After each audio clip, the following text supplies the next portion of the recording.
Hello and good morning all of you. कैसे हो आप सब? ठीक हो ना आप सब? ओके।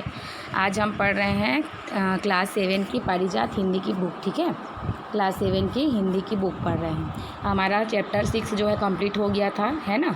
अब हम पढ़ेंगे चैप्टर 7 डेंगू बुखार। ठीक है, देखो कितना बड़ा मच्छर है पहले पिक में, है ना। मच्छर के काटने से होता है ना डेंगू, की मक्खी के काटने से होता है भाई? मच्छर के काटने से होता है ना। देखो कितना बड़ा मच्छर दिख रहा है ना। चलो पाठ का उद्देश्य जानते हैं कि ये पाठ को किस उद्देश्य से लिखा गया है।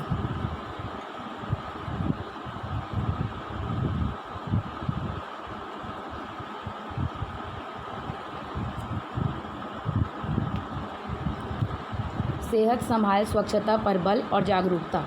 ठीक है, अपने सेहत को संभाल कर रखना है, अपने सेहत के ऊपर ध्यान देना है, अपने शरीर के ऊपर ध्यान देना है।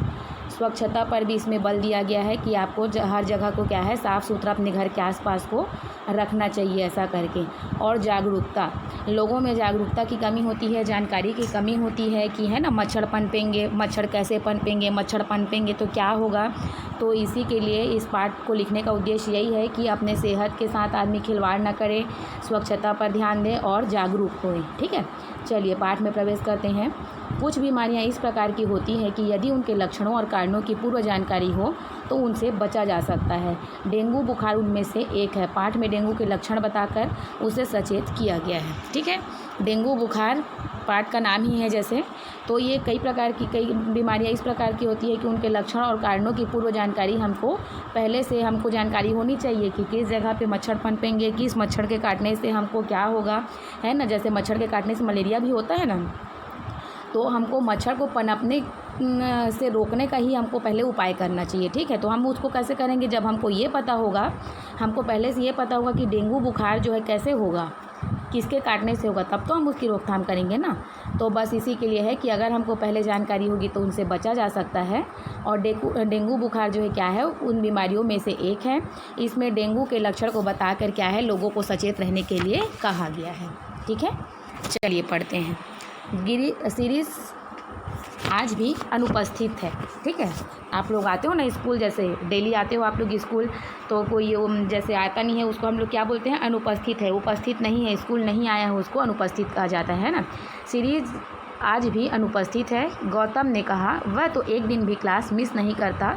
गौरी बोली ज़रूर कोई ख़ास बात होगी, वरना सीरीज स्कूल ना आए यह तो हो ही नहीं सकता।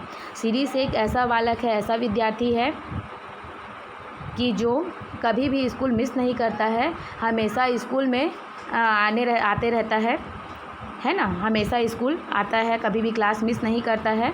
तो गौरी बोल रही है उसमें कि हाँ ज़रूर कोई ना कोई बात ज़रूर होगी, इसीलिए सीरीज स्कूल नहीं आया। गौतम भी बोल रहा है कि कभी वो स्कूल मिस नहीं करता, फिर आज सीरीज स्कूल कैसे नहीं आया, ये तो हो नहीं सकता।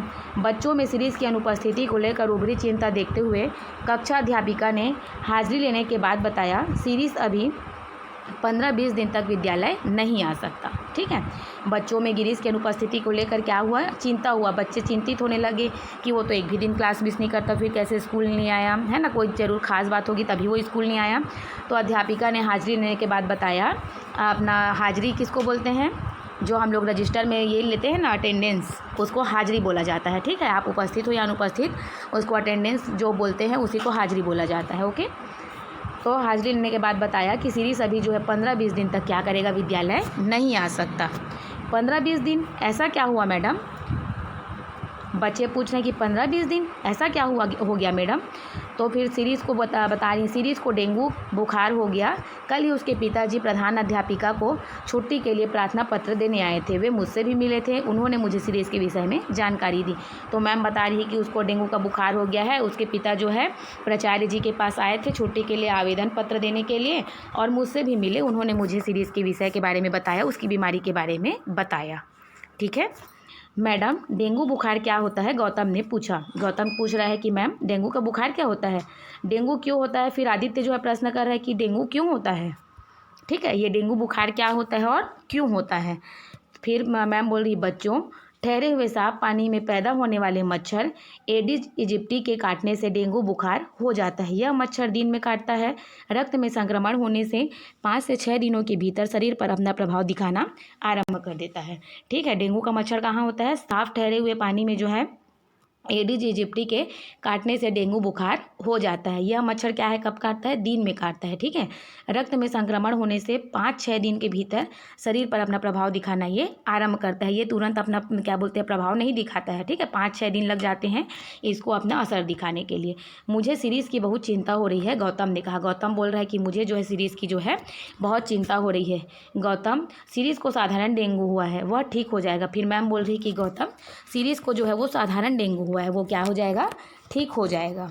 ठीक है, साधारण डेंगू, क्या डेंगू के कई प्रकार हैं? फिर बच्चे पूछ रहे हैं ना कि साधारण डेंगू, क्या डेंगू के कई प्रकार हैं? तो फिर मैम बोल रही है हाँ गौतम, डेंगू के कई प्रकार हैं, जिनमें साधारण डेंगू, हैप्रेजिक और शॉक सिंड्रोम डेंगू प्रमुख है। ठीक है, डेंगू के प्रकार बता रहे हैं कि मैडम बता रही है कि हाँ गौतम, डेंगू के कई प्रकार होते हैं। ठीक है मैडम, साधारण डेंगू, हेमरेजिक और शॉक सिंड्रोम में अंतर क्या है? गौतम फिर पूछ रहा है कि मैम, साधारण डेंगू बता रहे हो आप, हेमरेजिक डेंगू बता रहे हो और शॉक सिंड्रोम बता रहे हो, तो इसमें अंतर क्या होता है?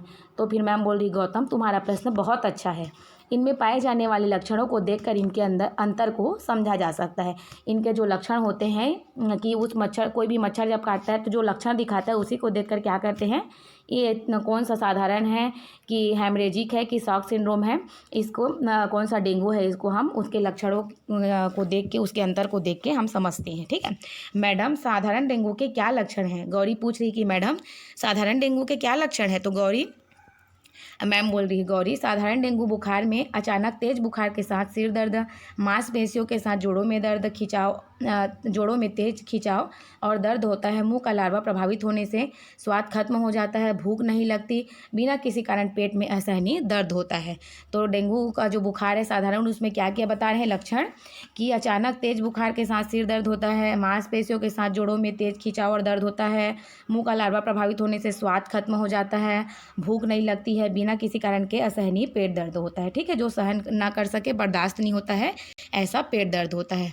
इतना दर्द, रीसा घबरा गई। रीसा घबरा गई और बोलती है इतना दर्द? फिर हाँ रीसा, मैम बोल रही है हाँ रीसा, डेंगू को हड्डी तोड़ बुखार भी कहते हैं, क्योंकि इस रोग में इतनी पीड़ा होती है जैसे रोगी की हड्डियां ही टूट गई हो। ठीक है, अब मैम बता रही है कि इसको हड्डी तोड़ बुखार भी कहा जाता है ना, और इस रोग में इतनी पीड़ा होती है कि इसमें हड्डी भी टूट गई है ऐसा महसूस होता है। और क्या लक्षण है साधारण डेंगू के? कई बच्चों ने एक साथ पूछा। फिर सारे बच्चे लोग एक साथ पूछ रहे हैं कि और क्या लक्षण है साधारण डेंगू के? तो फिर मैम बोल रही है, रोगी को बहुत अधिक कमजोरी महसूस होती है, गला सूखने लगता है, इन सब के साथ शरीर पर लाल गुलाबी रंग के चकत्ते बनने लगते हैं। ठीक है, अब क्या होता है साधारण डेंगू में, और रोगी को जो है बहुत अधिक कमजोरी महसूस होती है, गला भी उसका सूखने लग जाता है, और इन सब के साथ शरीर पर लाल गुलाबी रंग के चकत्ते बनने लग जाते हैं। ठीक है, फिर पूछ रहे हैं मैडम, डेंगू हेमरेजिक बुखार में क्या होता है? फिर बच्चा प्रश्न पूछ रहा है मैम से कि मैम, डेंगू हेमरेजिक बुखार में क्या होता है? तो मैम बोल रही है, डेंगू हेमरेजिक बुखार में नाक, मुंह और दांतों में रक्तस्राव के साथ तेज बुखार हो जाता है। इसमें बुखार 105 डिग्री फ़ारेनहाइट तक पहुंच सकता है, जिसका सीधा प्रभाव मस्तिष्क पर पड़ता है। इसमें DHS पॉजिटिव जांच के बाद मरीज को प्लेटलेट्स चढ़ाने की ज़रूरत होती है। अब देखो, हेमरेजिक बुखार में क्या होता है, नाक, मुँह, दाँत में क्या है, रक्त का स्राव होता है। ठीक है, और तेज बुखार हो जाता है। इसमें बुखार जो है 105 डिग्री फ़ारेनहाइट तक पहुंच सकता है, जिसका सीधा प्रभाव मस्तिष्क पर पड़ता है। और इसमें क्या है, DHS पॉजिटिव जांच के बाद जो है मरीज को प्लेटलेट्स चढ़ाने की ज़रूरत होती है। ठीक है, चलिए अब और डेंगू शॉक सिंड्रोम में क्या लक्षण होते हैं, इसको हम आपको नेक्स्ट वीडियो में बताएंगे। Okay, so thank you.